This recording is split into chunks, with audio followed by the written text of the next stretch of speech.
প্রতিদান দিয়ে দিয়েছে, এটা কারো দাবি করার কোনো সুযোগ নেই, কারো দাবি করার কোনো সুযোগ নেই। কোন একজন প্রখ্যাত ইমাম তাবেঈকে জিজ্ঞাসা করছে যে আমি আমার মাকে ছোট বাচ্চার মতো করে মানুষ করেছি, কোলে করে, কাঁধে করে, পিঠে করে মানুষ করেছি, মানে বার্ধক্যে আমি এইভাবে পরিচর্যা করেছি, খেদমত করি, সেবা করেছি, আমি কি মায়ের হক আদায় করতে পেরেছি?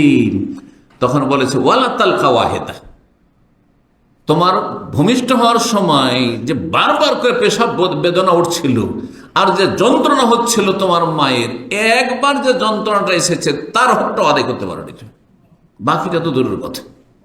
কি যে প্রসব বেদনা হয়, নারী ছাড়া কোনো পুরুষ যেহেতু ভুক্তভোগী নয় বলতে পারবে না। সুবহানাল্লাহ, সুবহানাল্লাহ। দাঁতের ব্যথা হয়েছে, যাদের দাঁতের ব্যথা হয়েছে মনে রাখবে দুটো ব্যথা বরদাস্ত করার মতো নাই, অন্য যে কোনো শরীরের ব্যথা বরদাস্ত করা যায়, দাঁতের ব্যথা আর প্রসব বেদনার ব্যথা।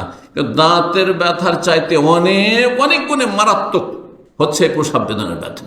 কতবার ব্যথা উঠেছে, কতবার যে ছটপট করেছে, আর মরণকে চোখের সামনে দিচ্ছে, এই মরলাম, এই চলে গেলাম হয়তো, সুবহানাল্লাহ। কিন্তু বাচ্চার মুখ দেখার পরে সমস্ত কষ্ট ভুলে গেছে, সমস্ত কষ্ট ভুলে গেছে। এটা হচ্ছে মায়ের প্রকৃতি, মায়ের স্বভাব। কি করে এত কষ্ট ভুলে যায়, কি করে এত যন্ত্রণা ভুলে যায়, সুবহানাল্লাহ। আর তারপরে আবার আদর স্নেহ করে আপনাকে কত মায়া করে যত্ন করে আপনাকে বড় করেছে, আমাকে বড় করেছে। আল্লাহ তাদের হক আদায় করার জন্য আমাদেরকে তৌফিক দান করেন।